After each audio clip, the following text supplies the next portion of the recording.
ദൈവനാമം മഹത്വപ്പെടുമാറാകട്ടെ. സമാധാന സന്ദേശത്തിലൂടെ എന്നെ ശ്രദ്ധിക്കുന്ന എല്ലാ പ്രിയപ്പെട്ടവർക്കും വീണ്ടും വരുന്നവനായ ക്രിസ്തുയേശുവിന്റെ നാമത്തിൽ എൻ്റെ സ്നേഹവന്ദനം. മർക്കോസിന്റെ സുവിശേഷം 1-ാം അധ്യായം അതിൻ്റെ 40 മുതലുള്ള ഭാഗങ്ങളിൽ ഒരു കുഷ്ഠരോഗി യേശുവിൻ്റെ അടുക്കൽ വന്ന് മുട്ടുകുത്തിയിട്ട്, നിനക്ക് മനസ്സുണ്ടെങ്കിൽ എന്നെ ശുദ്ധമാക്കാൻ കഴിയും. കർത്താവിനോട് കുഷ്ഠരോഗി ചോദിക്കുകയാണ്, എന്നെ സൗഖ്യമാക്കുവാൻ യേശുവിന് കഴിയും. കർത്താവ് ആ കുഷ്ഠരോഗി അവിടെ വെച്ച് സൗഖ്യമാക്കുന്നുണ്ട്. സൗഖ്യമാക്കിയിട്ട് യേശു പറയുന്ന കാര്യം ഇങ്ങനെയാണ്: നീ പോയി മഹാപുരോഹിതന് നിന്നെ തന്നെ കാണിക്കുക.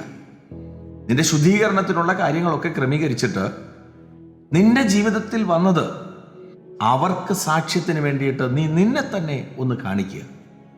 എന്നെ കേൾക്കുന്ന പ്രിയരെ, വാസ്തവത്തിൽ ഈ സൗഖ്യം എന്ന് പറഞ്ഞത് ആ വ്യക്തിക്കുള്ളതാണ്. ഈ കുഷ്ഠരോഗിയായ വ്യക്തി യേശുവിൻ്റെ സന്നിധിയിൽ മുട്ടുമടക്കിയപ്പോൾ ആ വ്യക്തിക്ക് ദൈവം വ്യക്തിപരമായി കൊടുത്ത ഒരു സൗഖ്യമാണ്. അതുകൊണ്ട് തന്നെ കർത്താവ് പറഞ്ഞു, നീ ചെന്ന് അവരുടെ സാക്ഷ്യത്തിന് വേണ്ടിയിട്ട് നീ നിന്നെ ഒന്ന് കാണിക്കുക, അത്രേ പറഞ്ഞുള്ളൂ. എന്നാൽ ഈ സൗഖ്യമായ മനുഷ്യൻ ചെയ്തത് നോക്കിയേ.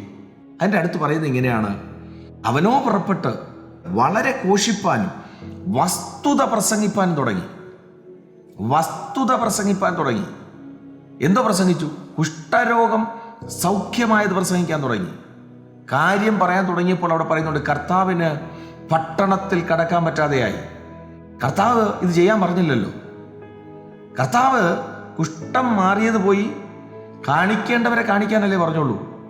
ഈ മനുഷ്യൻ എന്താ ചെയ്യാൻ തുടങ്ങിയേ? ഈ മനുഷ്യൻ കുഷ്ഠൻ മാറിയത് പ്രസംഗിക്കാൻ തുടങ്ങി. ഇന്ന് നടക്കുന്ന എന്തുവാ? ഇന്ന് നമ്മുടെ സമൂഹത്തിൽ നടക്കുന്ന എന്തുവാ?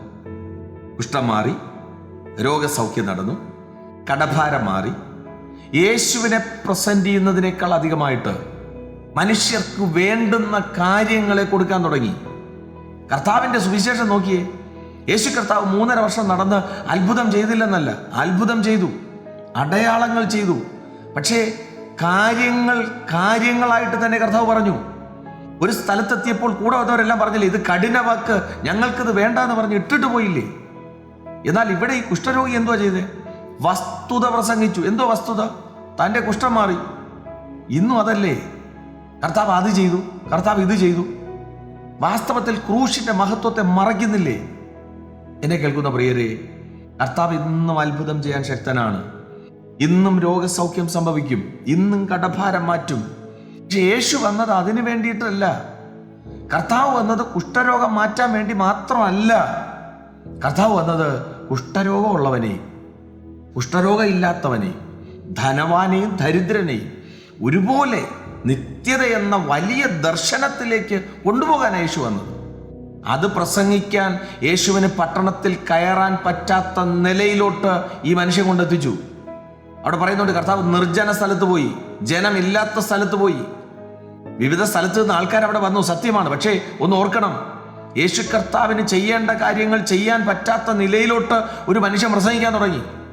ഇന്നും പ്രിയരെ ഇതല്ലേ നടക്കുന്നത്?